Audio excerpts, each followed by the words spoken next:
Une péniche traversant la Roumanie, la Yougoslavie, remonte le Danube d'est en ouest.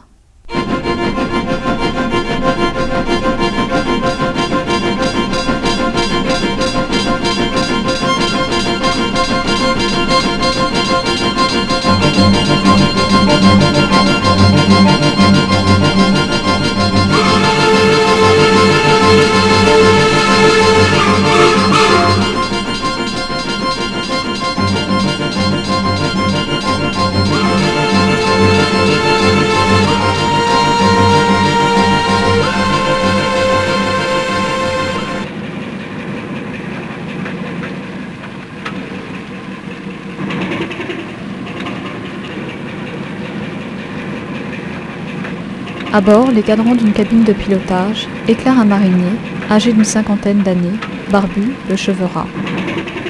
Le macaron dans ses mains, il conduit une large et longue péniche dans la masse sombre de la nuit.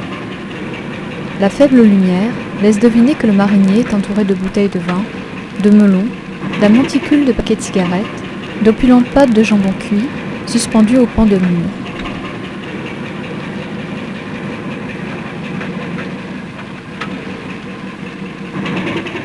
Sur le pont plongé dans l'obscurité et débordant de marchandises ficelées et informes, des hommes dorment les uns contre les autres.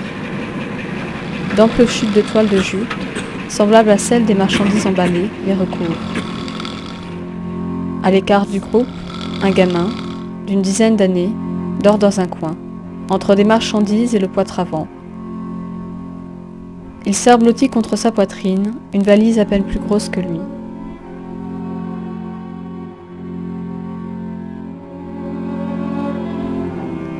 Le jour se lève.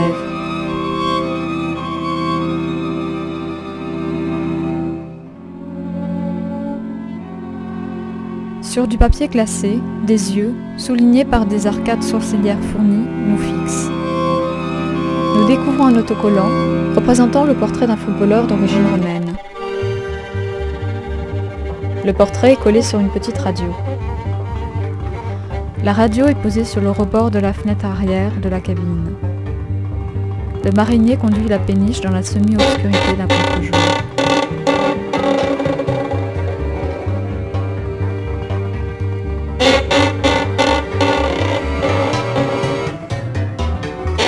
Le soleil frappe, sans laisser aux passagers d'un moindre ombre sur toute la péniche.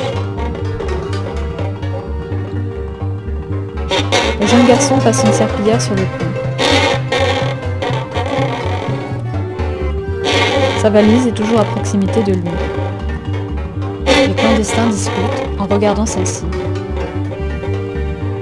Le jeune garçon s'arrête un instant, leur lance un regard, puis se remet à travailler.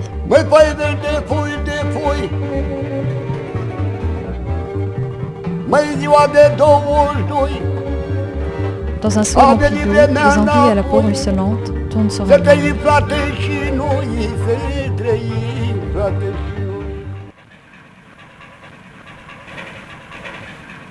Dans la salle des machines, le marinier applique de la graisse noire, à l'aide d'une spatule, sur un des moteurs.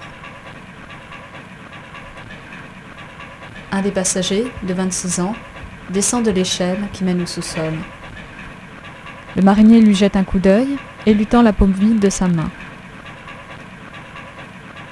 Le passager retire d'une de ses bottes une petite bourse, d'où il sort un billet et quelques pièces de monnaie qu'il tape dans la main du marinier. D'un geste mécanique, le marinier lui remet un paquet de feuilles de tabac et retourne à ses machines.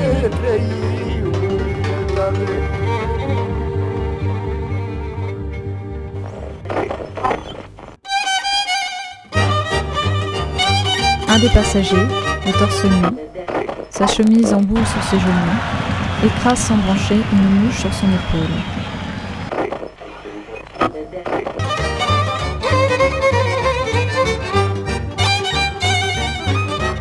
Des poules picorent au pied du groupe, des miettes imaginaires.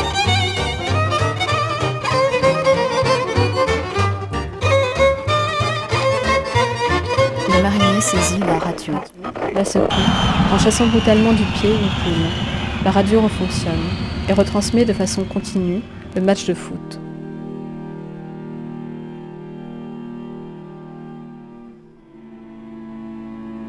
Un seau vide accroché à l'arrière de la péniche tambourine la coque.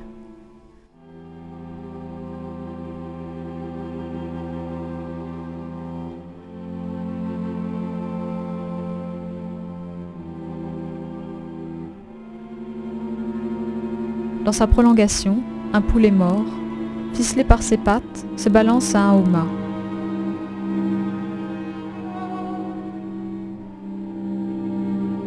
Au sommet de celui-ci, flotte le drapeau roumain.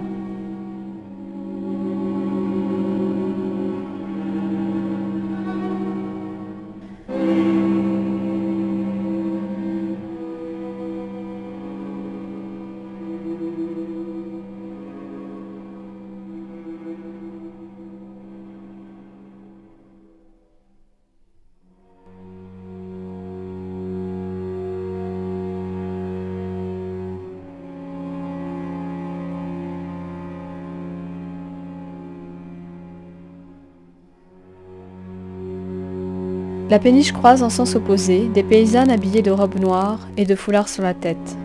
Elles rentrent chez elles, emmenant un troupeau de chevaux sur la berge.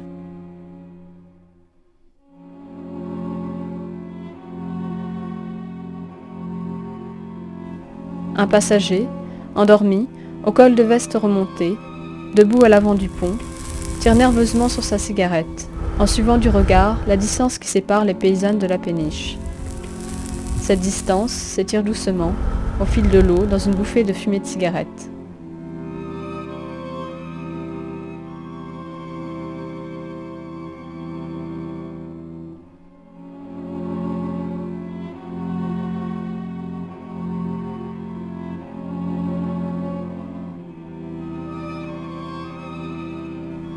À la moitié du pont, un chien bâtard dort sur un sac de marchandises. Brusquement, il se réveille et pointe son museau en direction d'une maison éventrée sur la rive.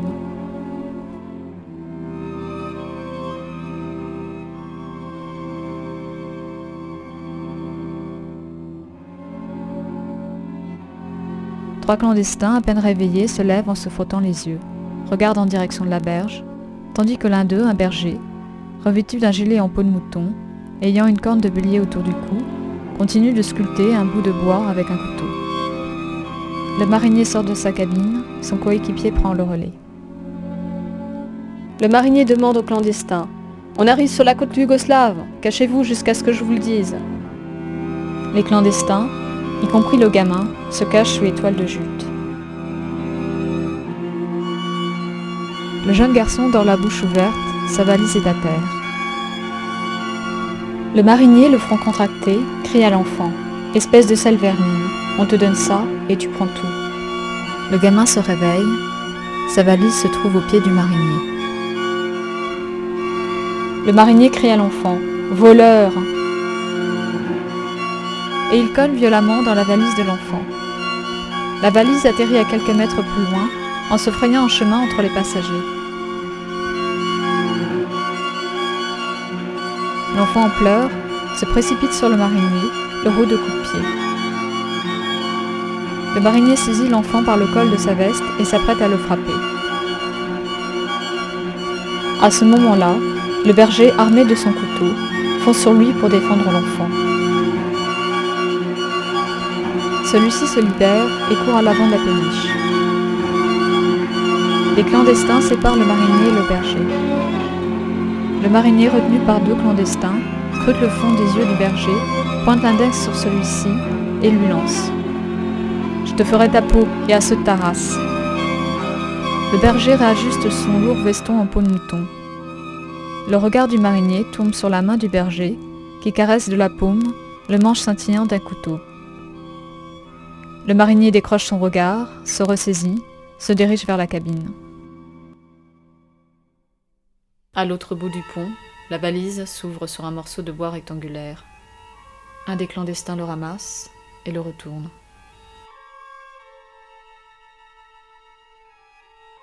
Son visage se fige sur une ancienne icône de Myriam.